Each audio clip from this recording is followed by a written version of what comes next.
Glover Show, be more news. Johnny Glover Show, be more news. Johnny Glover Show, be more news. Johnny Glover Show, be more news.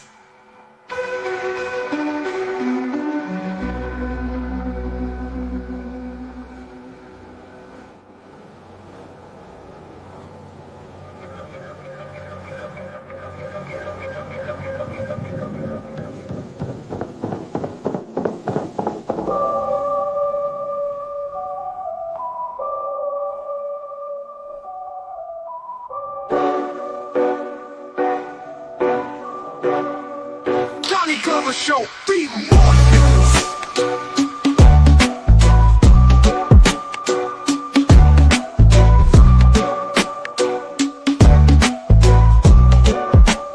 Be news.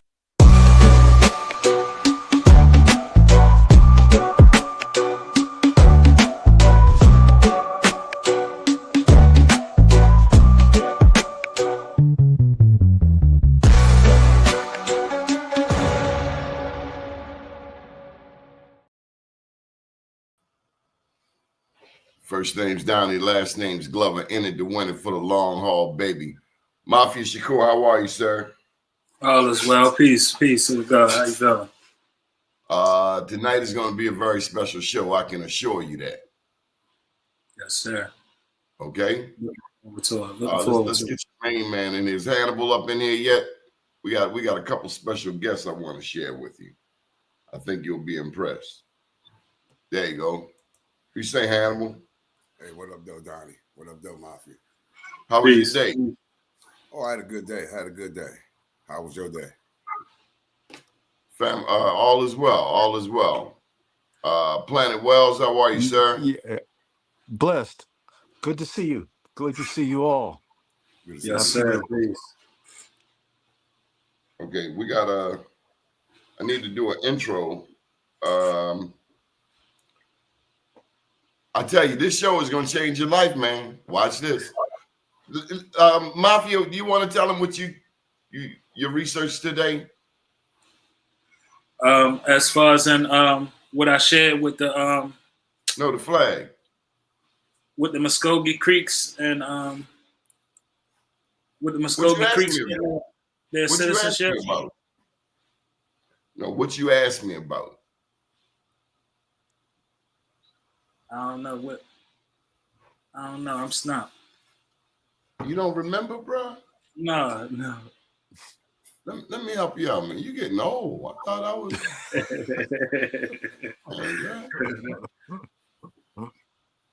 It's that East Side dispensary. Okay.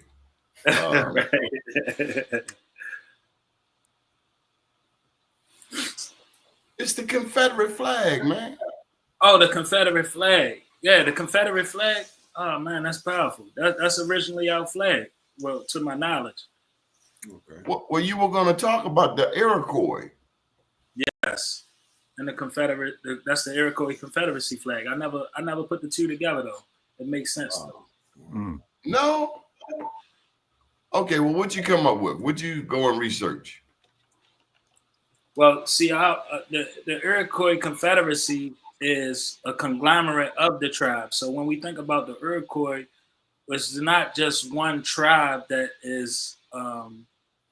It's not one tribe that's just leading the spearhead. It's a conglomerate of the tribes, mainly in the Eastern Woodlands. The Iroquois Confederacy is a conglomerate of what was birthed out of the Mississippian culture. So it's the next generations that was birthed out of the Mississippian culture that spread it to the other lands that was not in the major cities. The major cities like the Arizona, the Big Easy, New Orleans. These was the big towns in the Mississippian culture. So the Iroquois Confederacy came from the tribes that was birthed out of that over time and created the conglomerate on the land. Mm-hmm. So, Wells, did you know about the Confederate flag? Yeah, I had some. Yes, I visited that. Yeah. And what'd you come up with? That, like everything else, they ripped it off.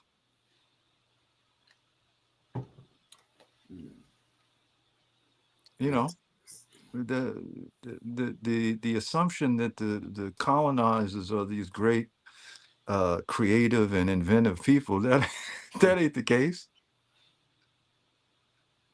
They just had the bullets and the brutality. They did. You All know, right, the we're gonna game welcome is to the they just show, steal. They just steal. Mr. William Jones. How you doing, Mr. Jones? Peace. How you doing, brother? You guys can see me? Yes, Yeah. Yes, Oh, sir. sir. excellent. Well, first of all, man, thank you for inviting me. I truly appreciate it. And I look forward to having this discussion with your guests. Okay. Absolutely. Mr. Jones is the founder of Afrofuturism Network, a historian, educator, self-described comic book geek. William Jones is the author of The Ex-Con, Voodoo Priest, Goddess, and the African King. Try saying that fast 4 times. The Ex-Con, Voodoo Priest, Goddess, and the African King, which is an analysis of Black comic book heroes. He frequently speaks about the history of Black people in America, the image of Black people in various forms of media, pop culture, on various college campuses and at conferences both nationally and abroad. Afrofuturism Network seeks to support the ever-growing community of Black writers, artists, and thinkers in the realms of sci-fi, fantasy, comic books, and film. AFN analyzes the contributions and portrayal of Black characters in these mediums. AFN examines the role and place of Black people in the past, present, and future, and serves as a hub for Black creativity and thought. William is also the creator and host of Into the Afroverse, which highlights Afrofuturist creators and intellectuals. Williams is also the creator and host of An Evening with Afrofuturists, events held across the DMV. For those out of town, this DMV is the DC, Northern Virginia, and they don't claim, they claim all of Maryland except Baltimore. They don't claim Right. Baltimore. right. They say we got to have our own category, but it's all good. Not you, Mr. Jones. Welcome No, to the thank show. you. Thank you. Once again, I truly appreciate the invitation. And like I said, I look forward to having this discussion with your guests. All right, we got Dr. Nev also. Now, in my neighborhood, hey, Ev, let me give you a tip. You got rotate on your phone. If you push rotate and turn it to the side, it'll fill out to the side. Yeah, you go. Bam! You see that technology just like that. Code to code. Nev, I don't begin to know your full resume, but this is what I can tell the world. In my part of Baltimore, 21217, where Freddie Gray happened, Pennsylvania Avenue, even where we caught Don Lemon, with 2 white guys holding cameras on them.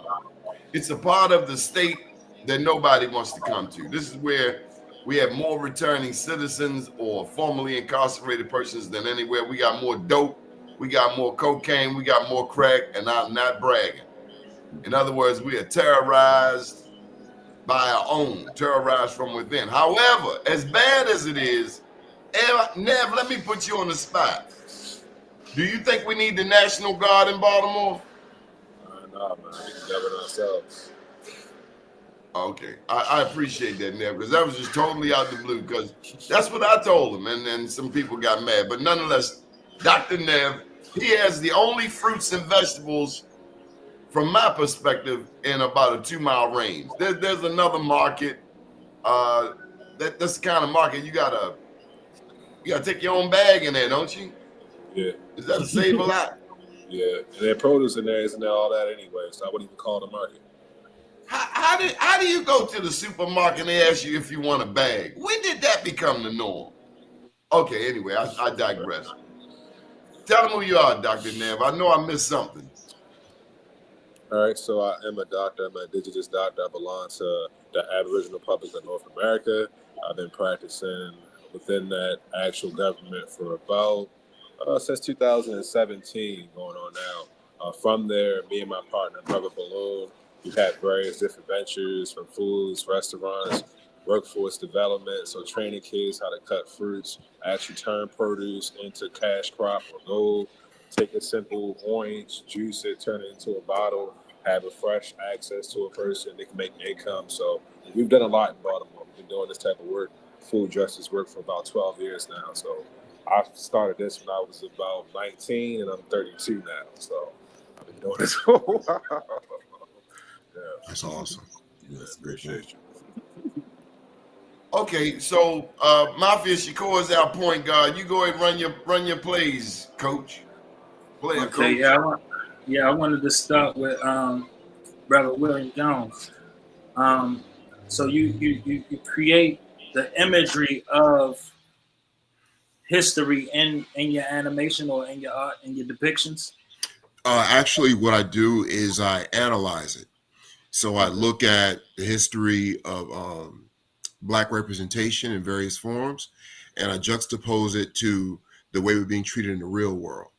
And I look for correlation, because my understanding and what I've been able to prove is the way we're being treated in various medium, be it comic books, films, television, and so forth, that runs parallel to the way we're being treated in the real world, or in America in particular.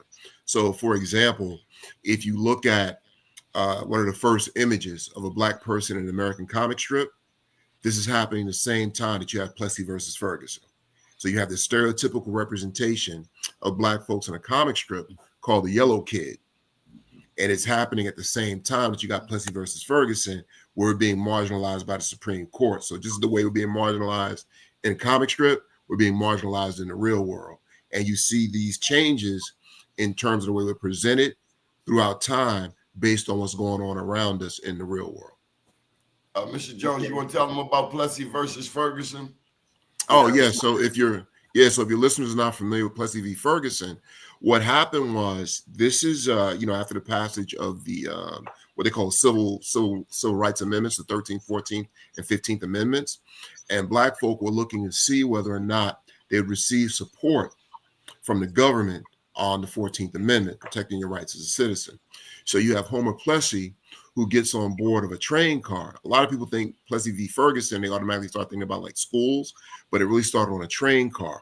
So when Homer Plessy, who by outward appearances actually may have looked white, he actually had Black blood in him, and that one drop rule, that was the rule at the time, he was defined as a Black person. So he's kicked off the train car and so forth, and it ends up in the Supreme Court. And the Supreme Court then rules, if you heard the phrase, separate but equal, okay, that's coming out of that case. So this is when you start to have the nationwide Jim Crow era. And Jim Crow, once again, going back to the imagery of Black folk, was actually a caricature that was created by a white entertainer imitating Black folks. Okay, so when you see blackface and minstrels and so forth, that actually traces back to the image of Jim Crow. And Jim Crow was a name that they called Black people long before it became a collection of laws about segregation and so forth. So what was the imagery prior to Plessy versus Ferguson? What was the imagery of Black people? So yeah, that's an excellent question. You will see imagery in terms of etchings and sketches and so forth of Black folk being enslaved, for example. Okay, you will see that dating back basically to the beginnings of slavery in this country and in other countries as well. But if we're just talking about the United States, you'll see images of Black folk being enslaved, images of Black folk in terms of the plantation life, being abused and things of that nature. And I often tell folks, whatever the technology of the day is, it captured Black suffering.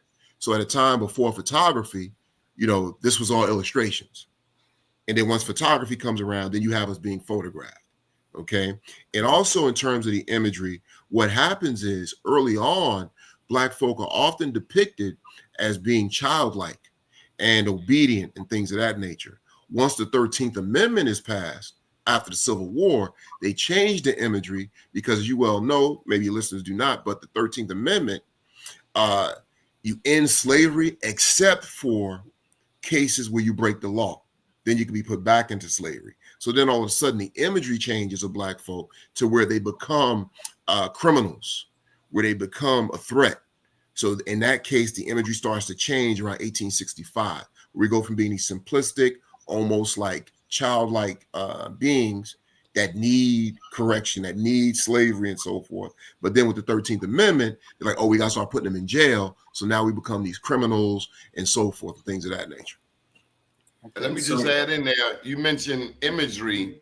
Brilliant. One of the biggest pieces of imagery was The Birth of a Nation, the film by Yes, sir. D.W. Griffith, Yes, which sir. painted Black people in those stereotypes that you were alluding to. All of the negative images of scared of our own shadow and eating watermelon, big Yes, lips, sir. big nose, you know, all kinds of. It started with that film, The Birth of a Nation by D.W. Griffith.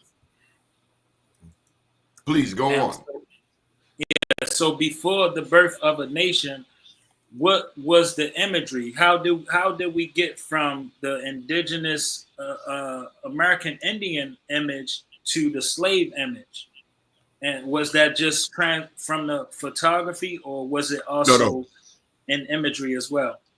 So you also have biblical or Judaic Christian origins in terms of the imagery. When you talk about the exaggerated features of Black folks, if you go back and you look at the story of Noah, okay, you have this story of course, you know, Noah, the earth floods and so forth, and his family is left behind. But what happens is, as part of certain oral traditions, they add to that story. And they say that Noah got drunk. Now, once again, this is all myth. They say that Noah got drunk. And as a result of his drunkenness, he started to disrobe himself. And two of his sons covered him up, and one son made fun of him. When Noah sobers up, all of a sudden he said, well, what happened? And his two sons explained to him that the one son made fun of you. So then he's cursed. He says, your children are going to be born ugly and black, and their lips are going to swell, and their hair is going to kink. And that the women will become fornicators, the men will be shamefully elongated, and these people will never tell the truth. So when you start talking about the cursed seed of Canaan and so on, the cursed seed of curse of Ham, I'm sorry, coming out of that Noah story, that contributed greatly to the depiction of Black folks when you see these exaggerated features and its menstrual-like features. Once again, we talk about Jim Crow, you take it back to a guy by the name of Thomas Daddy Rice, who was a white entertainer. And one day, so the story goes, he saw a Black person dancing, and the Black person was singing a song, turn about, wheel about, I do it thus so. Every time I turn about, I jump Jim Crow. So he puts on the makeup, starts blackface, and starts to use that name Jim Crow. So even before the laws, you have these images and so forth taking place. So once again, we talk about those exaggerated features. It's coming out of those types of stories. Birth of a Nation actually gave rebirth to the Ku Klux Klan. The Ku Klux Klan was dying. Okay, Ku Klux Klan was born right after the Civil War. Klukos meaning circle. Alaska, Tennessee. Exactly. Klukos meaning a circle of friends, right? If folks have seen Forrest Gump, that's where Forrest Gump gets his name from. Bedford Forrest, one of the founders of the Ku Klux Klan. And if you watch Forrest Gump, there's a scene where he shows how all his family died in various battles. And one of the first battles you see is the Civil War. That image that you see there, that's Thomas Daddy Rice, where it says the original Jim Crow. That's actually supposed to be a white person in blackface. So that's not even a Black person. And if you've seen, what's his name? Childish Gambino's This Is America, that's the first pose he takes when that video starts. That's where he's getting that from. So once again, the way that you arrive at the imagery and the representation of Black folk today, there's a long history behind it. Okay, So that's one piece. Let me slide over to Dr. Nev. Dr. Nev has a piece of information that I see this man every week. That's where we get our fresh ginger from. And tell him what you told me, Nev. Yeah, so we were talking today. I was going a little bit more in depth into the government. Like I said earlier, I do belong to an Aboriginal government called the Aboriginal Republic of North America, and it's based off of the She Almond root, kind of similar to the Olmecs. It's no different than like Blackfoot or any other like out of politic government. But owning that and belonging to that, I've been able to, accumulate the tax exempt benefits. Even when it comes to like owning a car, I was able to actually get taxes off my car, and also into purchasing a house. I was able to get a QSIP number from Maryland so I can actually purchase my first home. tax exempt, put that in my trust, and there's no property taxes too as well. Most of this stuff is in the Declarations of Rights of Indigenous People. So that's why I really push, our people looking more. So I know we talk about Black Wall Street, getting away from the system, economical, just relief, but like really self-governance and really, coming together under a system is kind of what we're really pushing here. And everything's legit. I've been in, like I said, for over 10 years now. The tribe is growing, but it's just as similar to a Blackfoot Indian. Me being a doctor under that tribe, that gives me all the rights to practice within inside our, tradition. So if I wanted to open up an office, I have the complete right to do that. That's under the Declarations of Rights of Indigenous People. So that's something we should, keep in, context. So let's give us some basic education. Give me 2 takeaways for the night. I'm hearing you say that we should look into this declaration. Say it again. It's called the DRIP. You have the Declarations of Rights of Indigenous People. Any of you gentlemen ever heard of that? Yes, sir. No. Yeah, I heard of it. Why y'all ain't never mentioned it? I know it's something to do with We trying to learn. Yeah. So here in America, when they first came here, there was already set indigenous tribes, over 400 plus indigenous tribes here, and that's where we get our current legal system from today. Like I know you mentioned the flag too as well. All that comes into like alignment. So really I know. Let's talk about the subject even with reparations. Like we could want reparations as Black people, but the government doesn't give reparations to people. Governments do transactions with other governments. Just like Haiti, like we was talking about earlier. When Haiti got their reparations, it was between 2 different governments. So even if we're talking about breaking away from the system, we have to be under some type of system, whether we make our own government, whether we join this tribe. You can make your own government. It's 100% legal to do that. Those steps are there. White people did it. Yeah, you can make your own government, but like this one is something that is growing, is strong. I like the foundation, even down to the food system. Like we have a yearly fast. Every person in the tribe, the first 3 months of the first 3 days of the month, we fast together. That's not globally, but within the United States, because we're already in the United States. But we're trying to build structure within our people, and more so is the economical relief that we can actually take advantage of. So. Even with you, if you owned your land, if you had your land in your trust, and we do have set, products and set herbs that we can grow on that land, we can do that just like the Blackfoot Indians and any other tribes that's here in America. But we got to look at a system that gives us power, not take the power away from us. So, And what really caught my ear in that whole conversation was the piece about Black Wall Street. I don't know if I've shared it with you, but we have given away over 3,000 Joe Mann's Black Wall Street Awards in 9 cities since 2011. We want to celebrate Black entrepreneurs and professionals, as well as the people who support them regardless of race. We, people that look like this, we have $2 trillion in annual disposable income. And so that means that everybody on this call with their own business should not be struggling at all.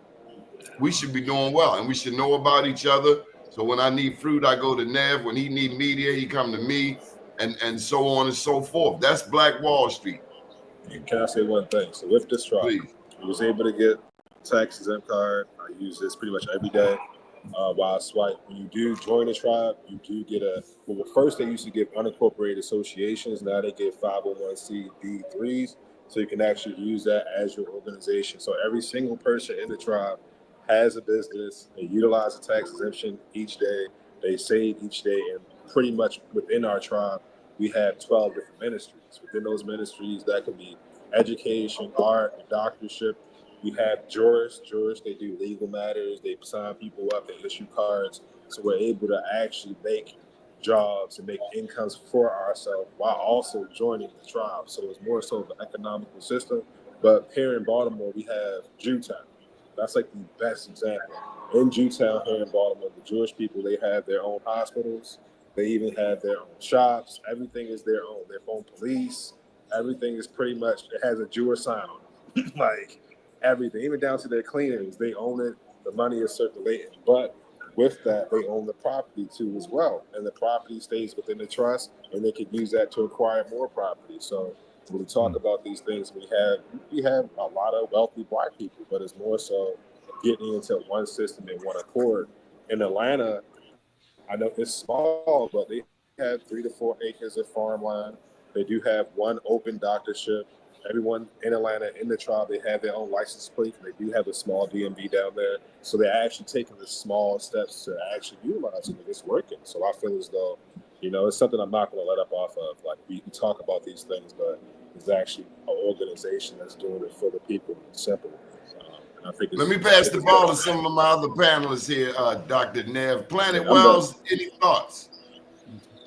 Well, I'm really touched by the two new guests, and honored to be with them. They're, they're they have a powerful light, and I'm on this synchronicity thing, and so WJ here, this brother, um, William Jones. There's a synchronicity that we have that we can get into. But You want to I'm let just us in on it, Wells? Come on now. You done talked the whole minute, man. Come on now. Oh man. Well, no, it's very easy. His initials are WJ, and those are my initials. And he's talking about Afrofuturism Yes, sir. and whatnot. And well, I do have a question for you, which My is God. in terms of the this system that this place that we're in currently. What would you say is the origin of Afrofuturism? Oh, well, the term itself came about in the 1990s. Okay. And it was actually coined by a journalist, a white journalist, actually.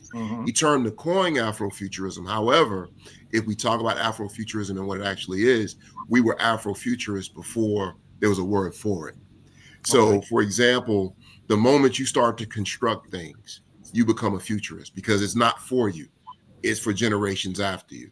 The moment you create science, you're a futurist because you're building the future through that, mathematics and so forth. So we're Afrofuturists even before the term existed. But if we're just talking about the creative side, we've been speculating and writing about the future for a very long time. And if we just keep it right here in the United States, a lot of people don't realize W.E.B. Du Bois actually wrote some science fiction stories. One of the earliest sources of Afrofuturism or Black speculative fiction is a book called Blake's or the Huts of America, where it was envisioned that a Black person would rise up and create a Black space. You talk about government, Dr. Nev, you're mentioning government. In Black speculative Black speculative fiction, I'm sorry, if you go and find this book called Blake's or the Huts of America, he talks about setting up this government, long before a lot of Black folks was even thinking on that level. So it's always been there in terms of this idea of preparing for and being aware of Black people in future spaces. Okay. Is there any social framework that you've been working on that can kind of uplift our imagery in this futuristic thing? Oh, definitely. The artists that I often communicate with, they've gone great lengths to actually improve upon and rebuild the images. Now, depending upon your ages, I don't know folks' ages up here, but if you can remember the cartoons, for example, that you grew up watching and the representation of Black folks, going back to the 50s, 60s, and 70s and so forth. Okay. That is the idea of this negative representation. So now you have Black creatives that is moving forward. Okay. I'm seeing here, can I address one of these questions here? Yes. Okay. Someone says that's a lie. The Bible says about nothing about a curse calling them Black. I did not say it was part of the Bible. I said it was part of oral tradition. Okay. So I did not say it was the Bible. I never said that. I said they took it and they ran with it through oral tradition. The Mormon story that they're making reference to at the bottom, that's a different story coming out of the Mormon community. Right. When you look at the Book of Mormon, they said that people were divided between black and white, and the blacks were evil and the whites were good. So once again, if you're going to quote me, please get it correct, because I did not say, and it's recorded and you guys are listening, I did not say it came from the Bible. I said it came from oral tradition that came from that story. So please, if you're going to quote me, get it correct. Yes, sir. Dr. Nev, so could you express more? Because you said a 501 D3, right? Yeah. So what's the difference between a C3 and a D3 So it's as more far so as like, Good question. I know you've seen different sources where like people are setting up churches. Yes, sir. It's kind of similar to that, but we're doing it with the tribe for service purposes. So if you were to get a service from me, you'll be able to write that off for your taxes. And like I said, this is for self-governance and this is for empowering the people. So that's another leg up. Because before we used to just do unincorporated associations. So I still had mine from 2017. So I got to make the switch too now as well. So Absolutely. I got another question for both of you guys. So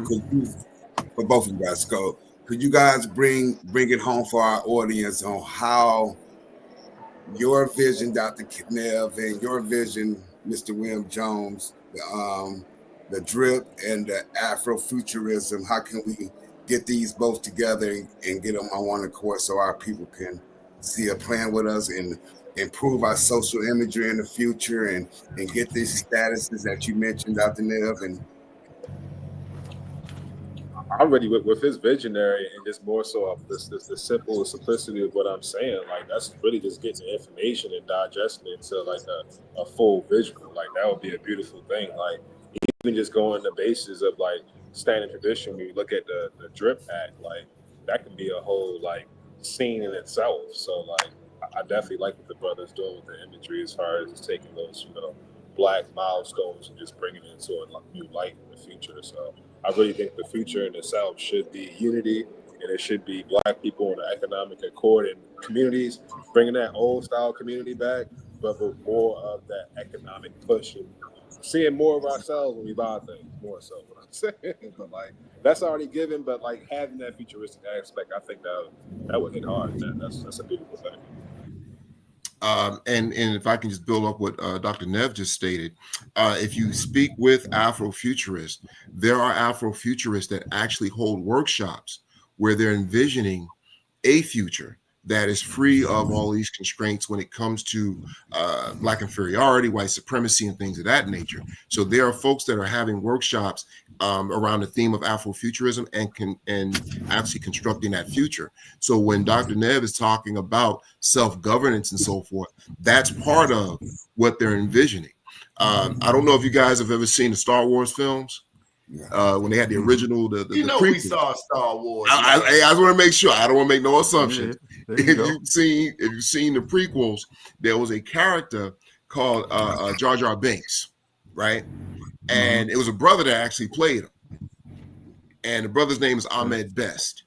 Ahmed Best today has actually constructed a game around themes of Afrofuturism.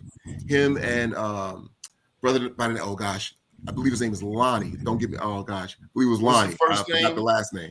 I forget the last. It's Ahmed Best. He's the actor that played Jar Jar Binks, and he and another creator, and I believe it was Lonnie Williams, if I remember correctly. Please forgive me if I've gotten it wrong.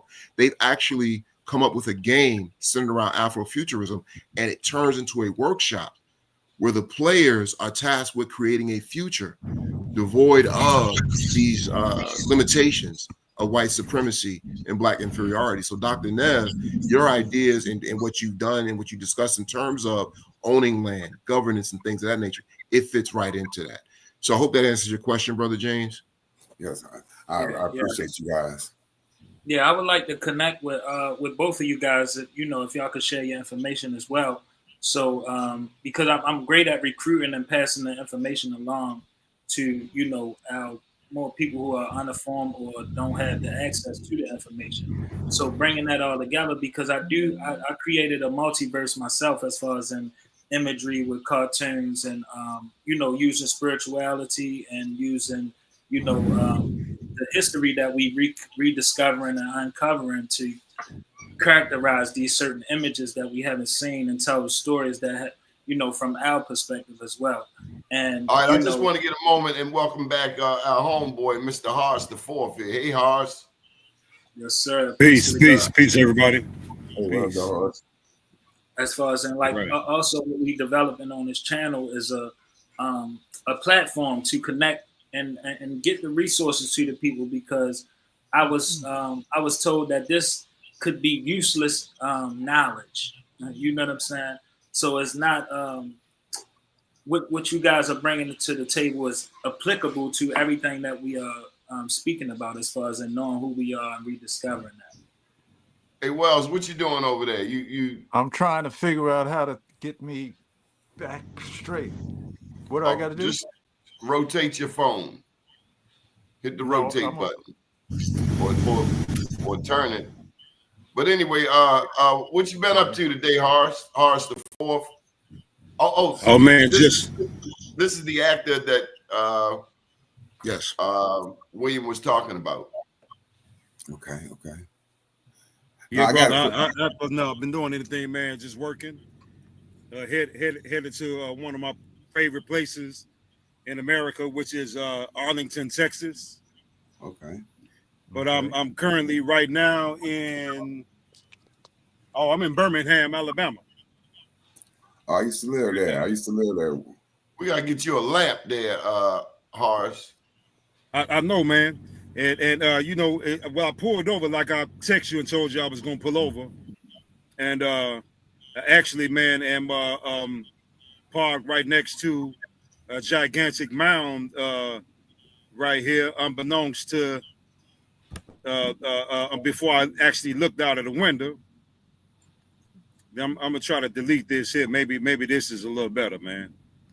So, Hars, let me just bring you up to speed. William Jones is an Afrofuturism artist, among other things. I mean, he's multi-talented. And Dr. Nev, I want to get it straight. I meant to ask you earlier. What is the name of your confederation? It's the Aboriginal Republic of North America. There you go, Hars. Okay, yeah, I was listening in before I got a chance to stop, and I appreciate you brothers, man. My man here with the locks, I was thinking that when you were speaking about receiving these different accolades and benefits in regards to tying into with the tribal thing. Well, a lot of things go into names. Ab, doesn't necessarily mean what we think it means, but I'm not getting into that. But I was just, thinking in as much as tying back into a system that we're really trying to get away from. You know what I mean? And I know about the trust. I know about the redemption process. I know about dealing with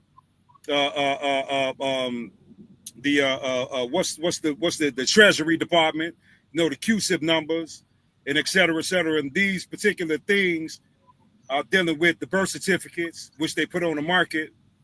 Every time you sign your name on something, then a QSIP is created. And I was thinking that we was trying to get away from that and get our own thing, because then we fall back into giving this corporation that's posing as a government the power, because we're trying to get a material gain from this. Yeah, go ahead, bro. Well, more so, it's not giving them power, since we are dealing with a government outside of the current government. It's two governments doing the communication. Instead of you having a birth certificate under the United States government, you have now a tribal certificate under a tribal government, and that government is doing communication on your behalf. So you still have to operate with inside this government, even though we can all break away from it, but we're too embedded, and we can't really fully get away from the systems. but we can still operate within our own system and govern ourselves. And that's the major thing. So it's not more so, I'm not looking at this as an escape thing. I'm just more so, I can protect my assets, I can self-govern my kids, I can build my own family name with rest over my head. Even if I had a 501, if I had a nonprofit under the United States, they can still take whatever I own under that. With my tribal account, that can't be garnished, that can't be waged, and that can't be frozen because the registration is under honor. But that's two governments doing the communication. So rather than you just giving your information to some person at a desk at City Hall. So that's more so what we're kind of trying to step away from, us as people doing communications with governments and having somebody represent us. That's what we really want. And that's where we say self-governance is really where we're trying to stem to. So, like, Yeah, before, and trust me, bro, I can respect that. yeah. You know, and I understand where you're coming from 100%. And I don't not agree with it because I mean it's no such thing as it being a free enterprise in a commercial society that's dealing with a uniform commercial code. Yes, sir. So we under this Yes, sir. maritime admiralty law right now that they're governing the land, but it still similarly ties us back. But if you got a trust that belongs to a tribe, then they have to recognize it because of the trust itself. Yes, sir. But Yes, sir. I do, and see, I'm one of those guys where off the grid stuff, yeah, whatever, man. But more so than anything, and this is just personal, and I mean, I don't know what the likelihood of it would be anytime soon, but I don't want reparations. I don't want none of that shit. I just want them to get off of Turtle Island, get the hell off Turtle Island, and we have enough manpower here, even within this paddle, man, to rule this whole country. But then we got the sisters. See what I'm saying? So while they still here, and this, that, and other, I understand where you're coming from, and I respect that, and I honor it. But like I say, man, just get the hell off Turtle Island, and we'll figure it out. Even when Christopher Columbus came over here, he didn't come over here raping and pillaging. He's already set government. They already had their own police. They had to join the actual government. They had to learn traditional. It was already here, and they started buying land, and that's where we would get our first enterprise. So it's still the same aspect. Yeah, well, see, they came with their paperwork, under the doctrine of discovery, to use that as a means to slither in and say, hey, this is ours, because we fought for a long time, man. I would say that they really didn't have a good hand in the fight until the early 1800s. But from the 1400s all the way up to the 1700s, and we was kicking their asses, man. So they try to make it seem like they had to build a resource. Make it seem like we were these dudes, man, that were, like I heard the brother saying, playful and joyful and all that. Well, those were the remnants of what was left over after they had murdered all of us and starved all of us out.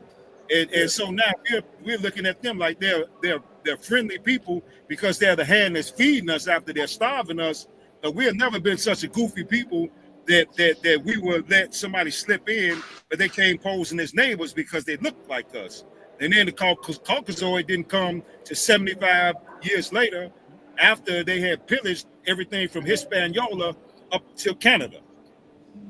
You're 100% right. And even with that notion, like, I know some people say go back to Africa. Some people say, hey, but like a lot of us aren't from Africa. Most of our families probably never left out of America. So like, it's only right that this land is your land. So to think of it like, hey, this doesn't belong to me and it's not my birthright is crazy. So like, why not take ownership in that and actually have a leg up in it? So that's how I look at it. And it's hard because we want to get away from it. Yeah, we want to set our own, but the way the system is set up, you have to be working in some type of system. It's hard to say that, but like I think this where we at a bridge and a crossroad, because what you bring in with the political aspect and what Brother Jones is bringing with the Afrofuturistic aspect is a creation of it, because what Horace is saying, where we coming from, we trying to get away from it, but we also have to operate within the confines of what's already constructed to build that as for a future play to be built, where people can come up in the tribe that you building or the tribe that the next person is building. But it's the same thing. Like you say, you have to be able to play within the system to be able to bring it outward, to have the control to build. So I understand that aspect as well, because to govern ourselves the way that we see fit, we don't have the body to embody that. You see what I'm saying? That's why, like I say, I bring that up again. People said it's useless knowledge because they have no way onto how to apply this. Okay, I'm original, I'm American, but what does that mean for me and my own stability and security? So a lot of people is in fear of living off grid because of the amenities that come with living in a social society. So I think being more social in a society allows people the normality of what they familiar with, as opposed to being off grid and just dealing with no systematic aspect at all. Well, can I bounce this back to Mr. William Jones again? Now, we done listened to both Horace and we done listened to Dr. Kelvin and their opinions about this subject. So far as the Afrofuturism and the imagery, how can we put this into order where we can not accommodate both of them, but we can recognize both opinions? Okay, well, for one, please understand that one of the most powerful things out there is a story. We are all governed by stories way more than anything else. Right. And it's through the stories that we learn, it's through the stories that we receive the images of ourselves, and it's through the stories that we have the images of other people. So one of the things that we have to take control of is the storytelling. Okay, whether you call it religion, that is storytelling. Whether you call it news, that is storytelling. Whether you call what we're doing right now, this is storytelling. And one of the biggest issues is other people have been telling our story for far too long, and we're buying into the stories that they're telling us. So what makes Afrofuturism and other things of that nature so dangerous is you're reconstructing and you're creating a new story. And then once you create that new story, now you have a new standard to live up to. Once you create a new story, you now place yourself at the center. For far too long, Black folks have placed themselves, because of conditioning, in the margins. You know, and Carter G. Woodson talks about that. We will get to the back of the line because we've been conditioned to do so. So before, you know, in order to get to the spaces that Dr. Nev is talking about, we have to have the ability to see ourselves in positions of authority. Because one of the issues is, because of storytelling, we don't believe we can do it. We don't see value in the next Black face. Okay, we don't see the value. I gotta push back. You done gone too far. You done gone way too far. But keep going. Yeah, so it's we have to gain control of the medium of storytelling. Okay, one of the things that's happening right now in this country, and the Republicans of late have been masterful. They really been masterful with this all along. But if you notice, one of the first things Donald Trump will do is he'll create a story about you. He'll give you a name. He'll give you a nickname. And you end up spending so much time defending against his story that you lose sight of what you're trying to do. Wow. But if you have your story intact, it won't matter what other folks say. And when you have that story intact, he's what we call a crack. We call him a crack artist. He's good at cracking jokes on people, naming people, big nose, whatever. Yes, he's really good at that. I wish he would have had my daddy for one night. He would be a totally different person. We've talked about a couple of things. I got to get this one piece in because I promised in the description that we would touch on this. I just want to share some information. I hope I can bring it up correctly. There it is. About this Iroquois nation, because we put it up about the flag. And if any of you can share any information on this, the Iroquois Confederacy, and y'all help me out with the pronunciation, Haudenosaunee is a historically powerful alliance of Native American nations known for its advanced democratic and diplomatic institutions, originating among 5 distinct nations in the Great Lakes region. It later became a six-nation confederacy that profoundly influenced North American colonial history and continues to exist today as a cultural and political body. Member nations include the Mohawk, the Oneida, forgive me if I pronounce it wrong, Onondaga, Cayuga, Seneca, Tuscarora. I just wanted to get that in, and again, that's relevant to this flag right here, which was, I didn't know this. I've learned some things on this show I didn't know. I didn't know that the Americas had more pyramids than Africa, and I damn sure didn't know that this flag that I see in the back of white boys' pickup trucks, they carrying around a black flag. They supporting black history. Thank y'all. All this time, who knew? Gentlemen, I pass you the floor. Well, see, we got to realize we're dealing with the babies on the planet. You know, Yes. I heard the minister Farrakhan saying that when the baby first learned how to crawl, and he discovered a room that we already knew was there. So everything that they do, see why they have us looking for a God in the sky, we're the gods that they're worshiping on the low. But getting back to what my brother was saying, man, I like the futuristic idea, man. That's powerful, man, because I was talking with the sister Brenda, and we were saying that the state that we are in right now, if a person were to read the history of what we are creating right now or have been creating for the last 400 years, would this be congruent to our dark ages at this particular moment? Oh, definitely. Definitely. Because when the Moors were in Spain, remember, they went through a dark age in Spain under their rulership. Before they got exiled, it came this way in 1492. So I'm thinking that whatever they were doing over there, they came and did over here. So eventually they're going to have to move around the same way Queen Isabella and whoever was behind her realized what was going on. So somebody's going to have to step up and push these people up off of Turtle Island, because everywhere they go, they're like the Midas man. You know, everything he touches turns to gold. Everything they touch turns to something else. You know, I like both questions that both you and that Donnie and Horace posed. So I'm gonna try to bring both of them together. What I know about the Iroquois is that the Iroquois would not call themselves Iroquois themselves. I know that this is like a French term or people that met them. I know, like Johnny said, it was 5 nations, and then the 6th nation would be what we call the Tuscarora. The reason why I know about the Tuscarora is because it's stories about, I think I can't remember the guy's name. It's about some people that was from some colonizers that got lost in North Carolina, and they came back years later, and these Native Americans had these colored eyes. This was the Tuscarora.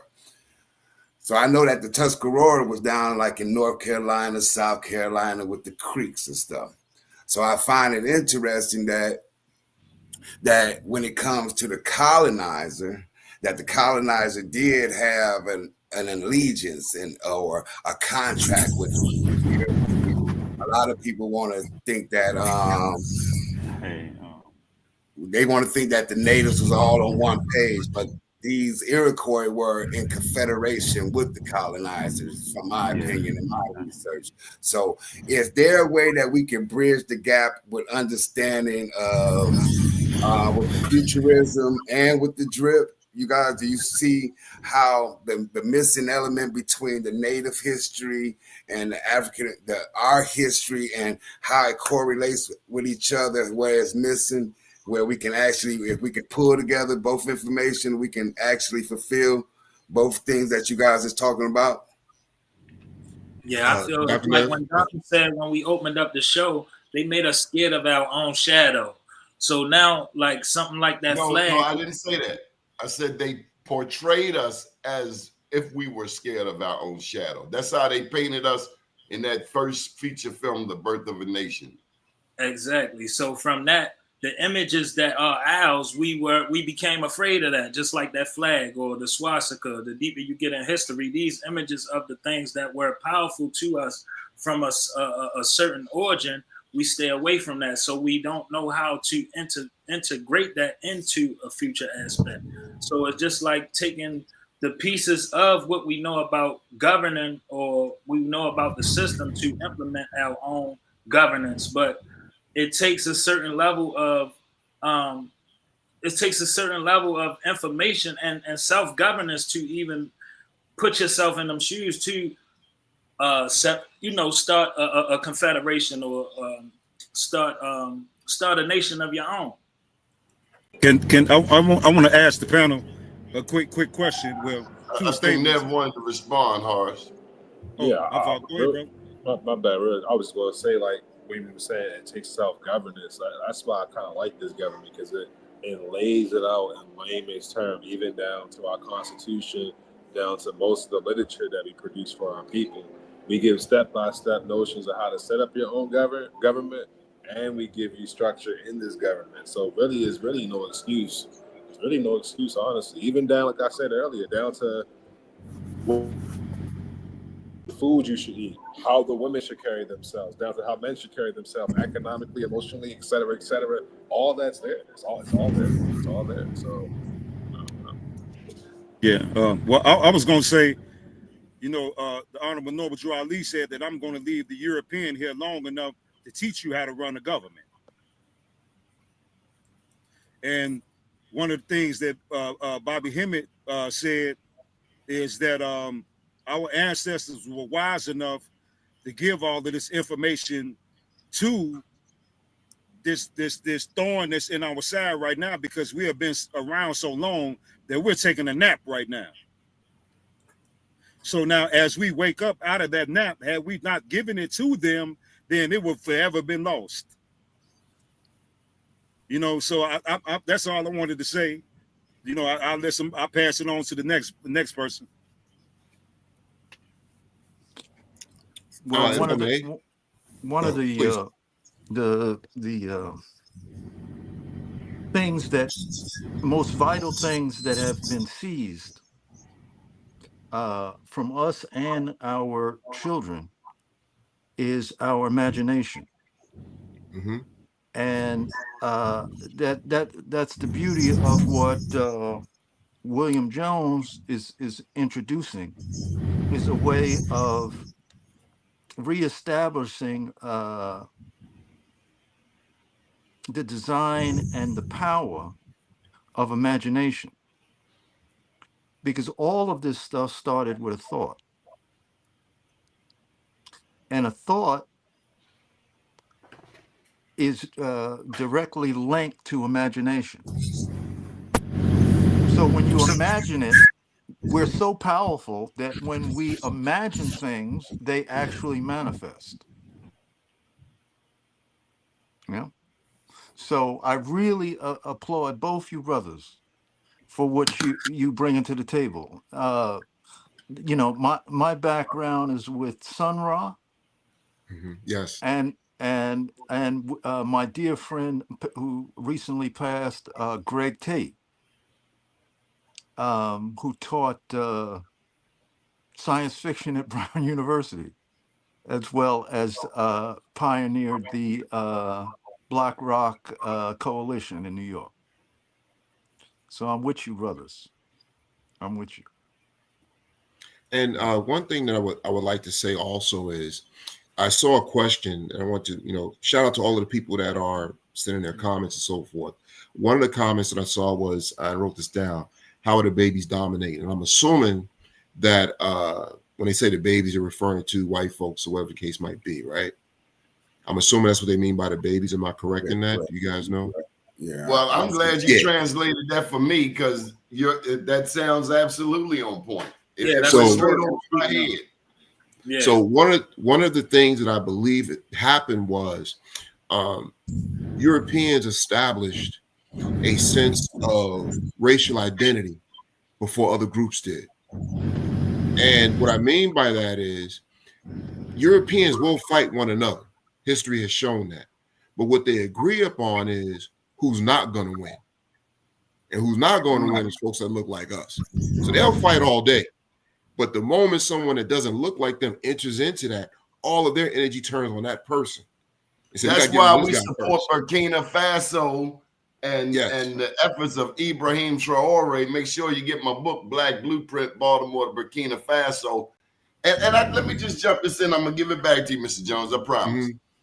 On the last show, someone said I shouldn't be talking about politics. Every damn thing we do is governed by politics.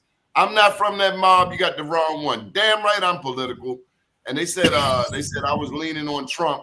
Wondered what I had to say about Biden and Obama. The same damn thing. If it ain't about empowering us, the hell with all of them. I ain't married to none of them. I'm about my people and who's going to help serve my people best.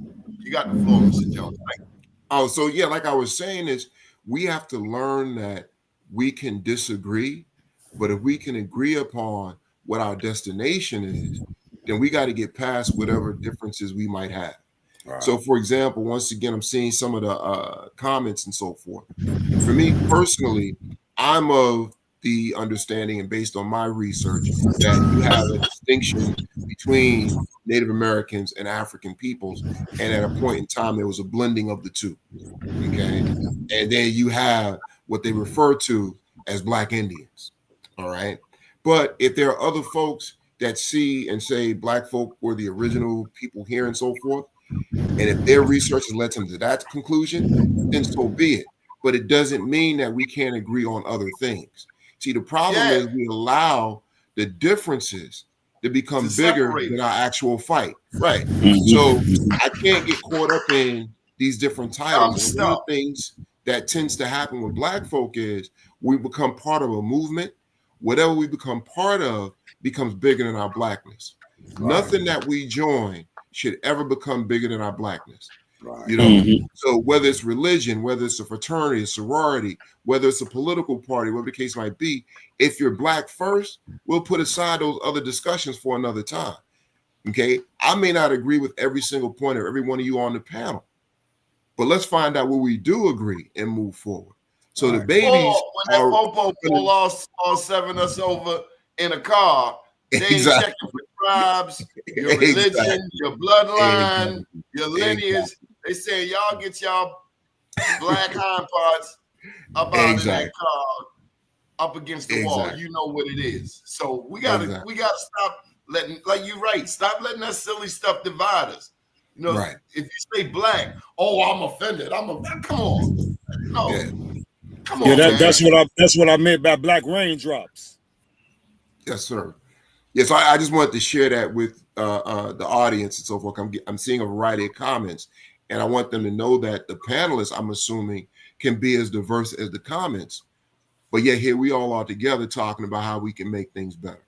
Absolutely. And I'm with you, brother. And whoever wrote the comment, is this a more science channel? No, I'm not a more science, nor do I claim to be a more, but I recognize Norbert Drew for his intelligence as well as his accomplishments. That's why I quote what he said. That's it. So in the compendium of Afrofuturism, we can say that that we're trying to display the avenues of our experience, the Black experience. Yes. So we're trying to get our audience to like you say, we can agree we're Black. The other stuff we'll talk about later. Yes, we need a plan now. And like, I'm a Rican. I mean, who cares? When they pull you over, they not seeing if you copper color red, light skin, red bone, under the bed dark. They locking you up. Stop it. Okay, I'm sorry. So is there anything that we can support and that a place that we can go see both of you guys' work?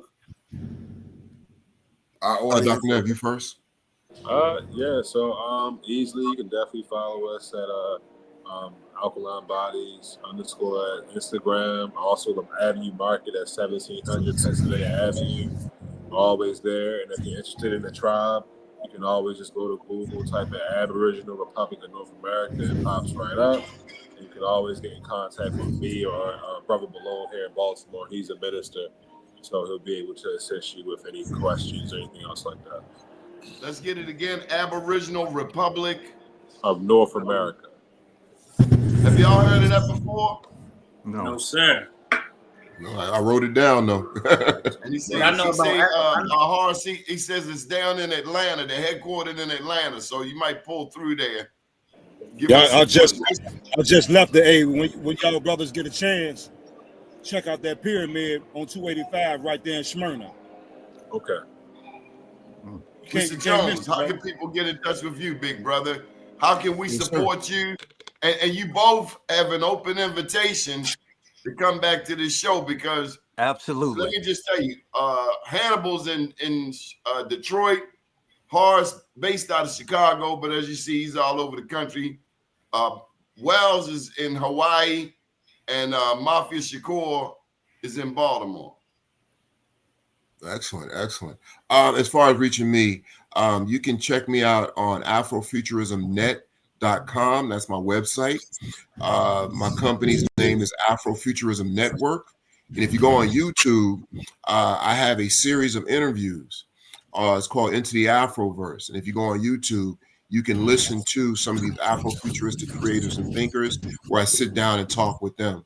So those are the best ways to support me. And of course, you can find me on social media under Afrofuturism Network as well.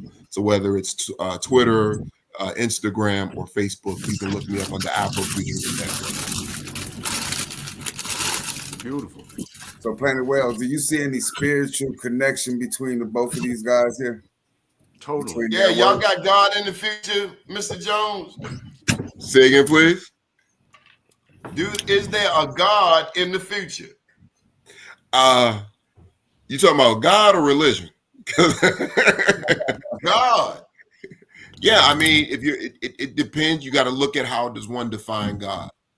Before I can answer that, the question would have to be, how do you? The one you call when you in trouble in a foxhole, them boys got 3 of them gats on you. Your back is up against the wall. God. Yes. Some say Jesus. Some say Allah. They got a million names. I just wanted to be clear. There's definitely a spiritual aspect to Afrofuturism. So people have done stories on that and connecting with that. During my course of interviews, a woman actually created this biblical futurism where she sees the merging of science and religion and so forth. So that is definitely part of the conversation of Afrofuturism. Spirituality is not left out of that conversation. I'd be interested to see how you connect, or if it connects the original Trinity, the Father, the Mother, and the what? And the Son. Yeah, the Father, the Mother, and the child. How that will go, or they're going to stick with the misogynistic, that's my understanding, right? Father, Son, Holy Ghost, because they ain't got no woman in there. Right. How you going to take the woman out of it? Ain't no life without her. Yeah, beheading of the gods. So, Mr. Jones, what you think? Was this what you thought it would be? Actually, it's more. I walked in with no real preconceived notions. This is my first experience sitting down with you and your guests and so forth, and I'm thoroughly enjoying this. So it's even more than what I thought it was going to be. Okay, how about you, Nev? Any thoughts? Because we got a thing we do before we shut it down. Impactful, man. I always love to make an impact, and I hope the viewers and guests got some good information. They can take this, make an impact in their community. So it's all about impact. And before I pass it to Horace, I really like that that you two took a chance. Mr. Jones, you didn't know me from a can of paint, and I'm glad you took a chance. I know you was like, I don't know, bro, but I told you these some authentic from the heart people, and they would do anything for to help each other. And but I you like also I just want to say you also took a chance on me, so I appreciate the fact that you invited me up here. Once again, you can say I took a chance on you, but you equally took a chance on me. So I truly appreciate that. That's us working together, whether you want to call it Black Wall Street, Umoja, whatever you want to call it. All of us locking on. When I see the Mexicans show up 50 deep to an abandoned house, and the next morning that house is ready to go, I know that we have the same capability. So if you have any ancestors, this is where we shout them out. You got the floor, Mr. Hars. Okay, and before I read off, this list of the ancestors, this list consists of ancestors who have gone to the ancestral realm, and it also consists of those who are still alive, because we know we never die in the first place. So those who I call that have gone to the ancestral realm, oh, trust me, they still alive. And I also want to say, before I say anything else, is that the Honorable Elijah Muhammad said that our unity is more powerful than a hydrogen bomb. Mhm. That's powerful, brother. That's really powerful. Let me read this list off. First, I want to start off by honoring the Prophet Noble Drew Ali, the great Queen Neitha of Chicago, Illinois, who defeated 5 armies of invading Europeans, so much so that they erased her from the pages of history. The most honorable Empress Vidayasi of Louisiana, the Honorable Elijah Muhammad, Malcolm Malik El Shabazz, Dr. Khalid Abdul Muhammad, Dr. Delbert Blair, the Honorable Taj Tariq Bey and Dr. G, the Honorable Dr. Claude Anderson, Chief Redbird, Chief Warhorse, Dr. Francis C. Wilson, Dr. Arikana, Sister Shahrazad Ali, Mama T, Vicky Dillard, Sister Myra, Dr. Joy DeGroot, Patrice Lumumba, Professor PLO Lumumba, the late great C. Freeman Ill, Dr. Martin Luther King, Che Guevara, Dr. Malachi York, Omali Yashatila, Julius Malema, President Ibrahim Traore, the beloved brother Bobby Hemmett, the Honorable Reverend Phil Valentine, Nellie Fuller, Fred Hampton, Ivan Van Sertima, Dr. Ben, Dr. Henry, the Minister Louis Farrakhan, Anthony T. Browder, Dr. Booker T. Coleman, Professor James Small, and I forgot last time, but a sister on YouTube by the name of LaChrist. Check her out, man. LaChrist, man, she bringing in the old books that got all the information about the people who are indigenous to the land. The brother Rod Hayes, as well as Young Elder, Billy Carson, 19 Keys, Dane Calloway, Karimu Ahua, Rizza Islam, the legendary Top Cats, Dr. Sebi, Leia Laha O Africa, Yaqui Awakening, King Randall, Donnie Glover for providing this platform for us to reach our people. The Honorable Planet Wells, the beloved brother Hannibal Jones, the young, wise, and intelligent brother Mafia Shakur, and to you, my brother William Jones and Dr. Nev, and to all our viewers who are down with the cause 100%. Ashe, brothers. Y'all can shout out your ancestors. Lily Glover, Doc Glover. Yeah, Rose Lee, Leola Holman, Horace Lee, Walter Lee, Booker T. Jones, James Davis, Elma Lolita DeVerges Jones, E. James Rodney Jones, Sun Ra, my aunt Ali Lillard, Alma Goodman, Laura Holman, Leola Hardy, James Holman, yeah, Alonzo Holman, Amanda Jones, Flossie Rivers, Anisa Hoskins, Buck Mary Hoskins, Murray. yeah. Mary Grant. Nev, Mr. Jones, any ancestors, any people you want to uplift? Wow, I got so many. I'll just say all the folks that came before me. I agree. there you go. Ashe. Mafia Score, you got the final word. You the point guard. Take us home.